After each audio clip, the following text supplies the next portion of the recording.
Hello, everybody, and a happy new year to all of you.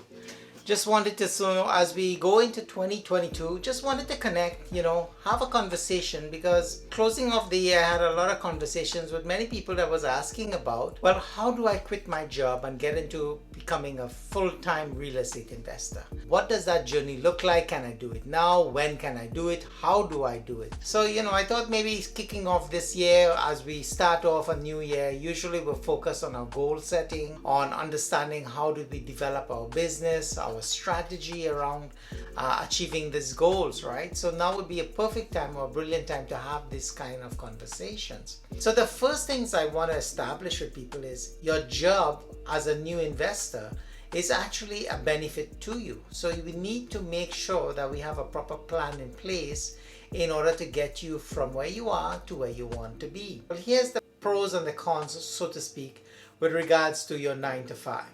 When you're now starting out in the journey of real estate, okay, the income that you get from your job is actually a much needed income because it does a couple of things. One is it continues to give you the money that you need to carry on with your day-to-day living.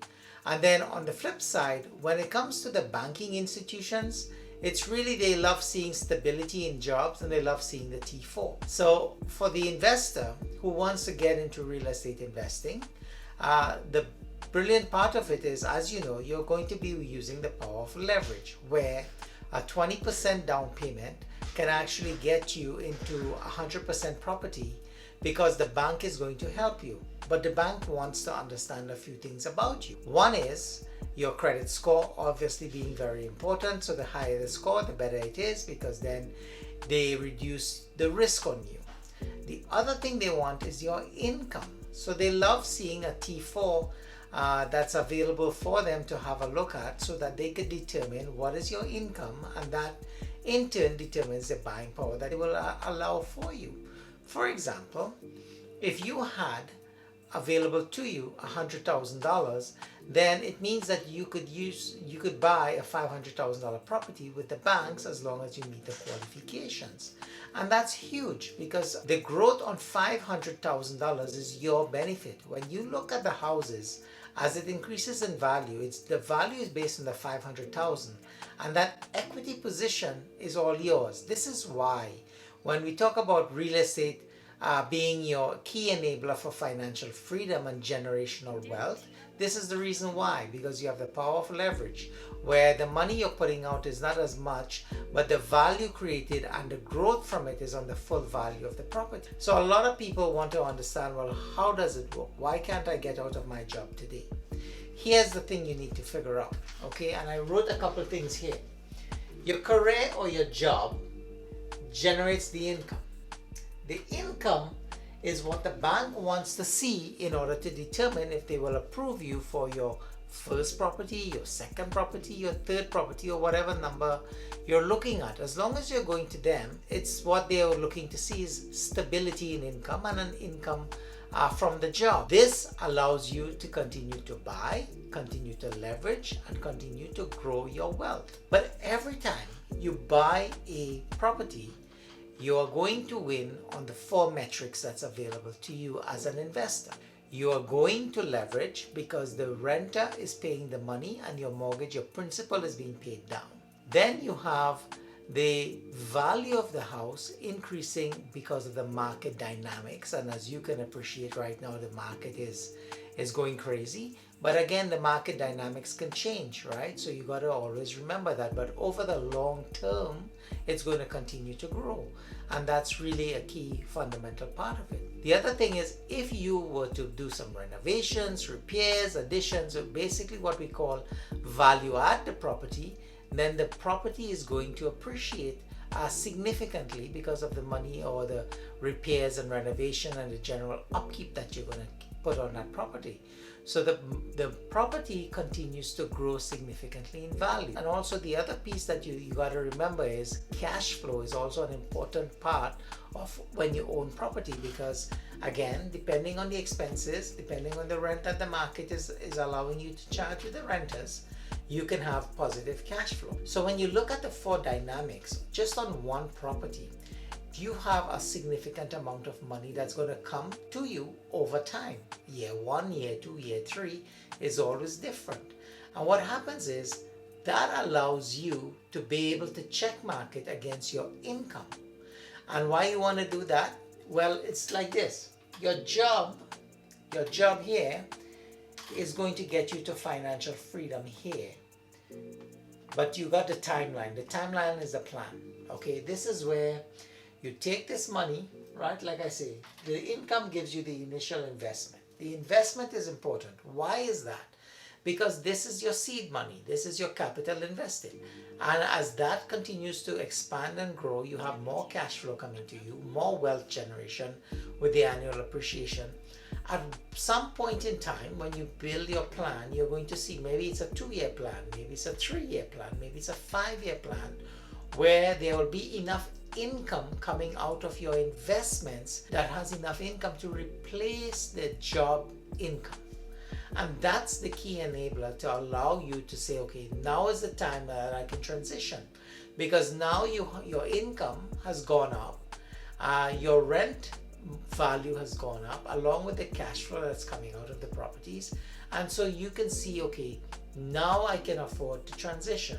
That's the point in time in which you can make that decision to say, okay, now I'm ready to get into this real estate space on a full-time basis.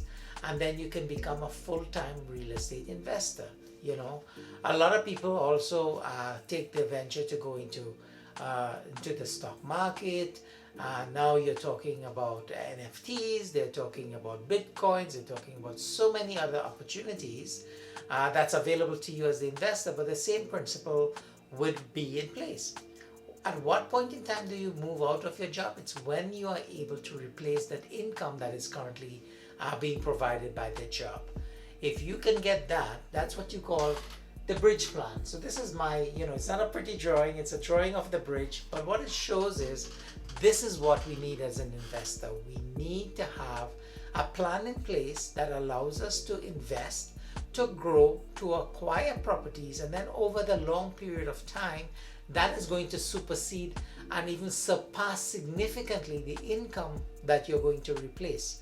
So the first plan is to build that bridge that gets you to replace just the income, and that's phase 1. When that happens, now you have the freedom to choose.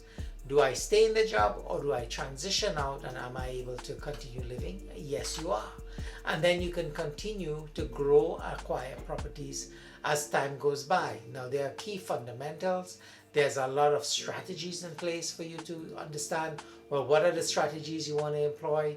How are you going to raise capital and things like that? But that's for the later on conversation, right? I think what we need to understand is what is the timeline in which you need to be able to transition out. Now, with that being said, understand that the 9-to-5 job really does give you your starting point in life. It also gives you a lot of skill sets that you should be learning, growing, and harnessing while you're in the work environment, because basically you're being paid to develop skills. Those skills, when you transition out and you become a full-time investor, those skills become really, really important for you in order to decide what you want to employ, the strategy, whether it's marketing, it's sales, it's networking, whatever it is that you need to sort of use in order to develop your business, that is what it is you're going to be looking for, right? Now, for myself, it was the same thing. I transitioned out in such a way that I was able to basically smoothly move over into the real estate space in a full-time basis. And at some point in time, you're going to realize you actually need to be here full-time investing. Why is that? Because depending on the deals that you're doing, when you start doing land development or you start doing buildings and other projects where you're starting from the ground up, you really do need a lot of time because it becomes a job by itself. You're working with architects and general contractors and other tradespeople, city planners. These things take a lot of time. They consume a lot of time. So this is why it's important for you to have that plan in place so that you can actually get into a place where you transition over And then as those projects materialize, obviously you're going to just continue generating more income and more wealth and be able to provide for your family, but at the same time do a job that's satisfying for you, where the rewards for your hard work is all in your hands. So these transitionary periods is really, really important for us all as investors, and to understand that you actually need to use your 9 to 5 job as a key enabler for you to get to where you want to be. So the job provides the seed money or the capital investment that you're going to use in order to get yourself into properties, be it 1, 2, 3, whatever that number looks like. And then at some point in time, you're going to be able to be generating enough money on the investment side that's going to be equivalent or even more than the income on the job. At that point in time, you can make the decision to focus your efforts and your time into your own business. That's basically you becoming the entrepreneur. And in that way, now you are a full-time entrepreneur running your own business, and again, building your network, understanding the deals that's in front of you, understanding that you'll be working with banks and brokers, you'll be working with real estate agents, you'll be working with tradespeople, contractors, urban planners, engineers. There's so much the opportunity that's available to you in this space now that you would naturally be there on a full-time basis. So just wanted to connect with everybody on that, give you a sense of the 9 to 5. It is definitely something that you can walk away from, but in due time and with the right bridge plan, you will get there. Hope you enjoyed this topic. Give me your commentaries. Would love to hear from you on this topic as well, because I'm sure that a lot of you would love to know how do you move ahead, and share some of your insights with me. I'd love to hear your story. Take care, guys. Bye.